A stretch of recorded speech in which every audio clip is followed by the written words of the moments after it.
নবীনগরে beauty পার্লারে পুলিশের অভিযান ১০ লক্ষাধিক টাকার জাল নোট, পিস্তল ও গুলি উদ্ধার। ভয়েস অফ নবীনগর টিভি, বিশ্বজুড়ে নবীনগর।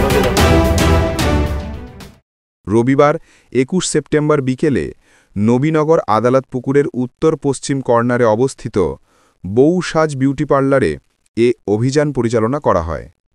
নবীনগর থানা সূত্রে জানা যায়, গোপন সংবাদের ভিত্তিতে এই অভিযানে ১০,১৮,০০০ টাকার জাল নোট, একটি পিস্তল ও ৩ রাউন্ড গুলি উদ্ধার করা হয়।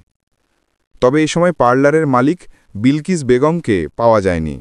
পার্লারের ৩ জন নারী কর্মচারীকে জিজ্ঞাসাবাদের জন্য হেফাজতে নিয়েছে পুলিশ।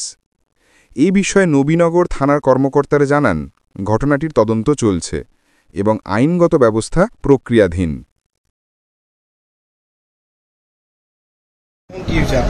ঘটনা উনি 3:30 বা 4টার দিকে আর কি আসছে ফেসিয়াল করবে। আইসা বলছে যে আপু আমি ফেসিয়াল করবো, হাতে ফেসিয়াল করবো। পরে আমি 2000 টাকা রেট বলছি, উনি বলছে যে আমি 1500 টাকা দিব। আচ্ছা ঠিক আছে, আমি বসাইয়া ফেসিয়াল রেডি করছি। ওনার একটা ফোন আসছে পরে বলতেছে আমার একজন আসছে মার্কেটে, আমি 5 মিনিট পরে আইসা ফেসিয়ালটা করবো। এই কথা বললে আমি একটা রাইখা চলে গেছে। এরা কি কখনো এখানে আসছে? না, ওনারা আমি আর কখনো দেখিনি। এই প্রথম? হ্যাঁ, প্রথম দেখছি।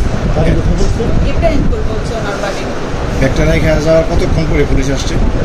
আধা ঘন্টা। আপনার নাম কি? সাথী। আপনি কি মালিক? না, আমি এখানে কাজ করি প্রায় 17-18 বছর। না না, ওনারা করছেন, সারাটা করছে তালা।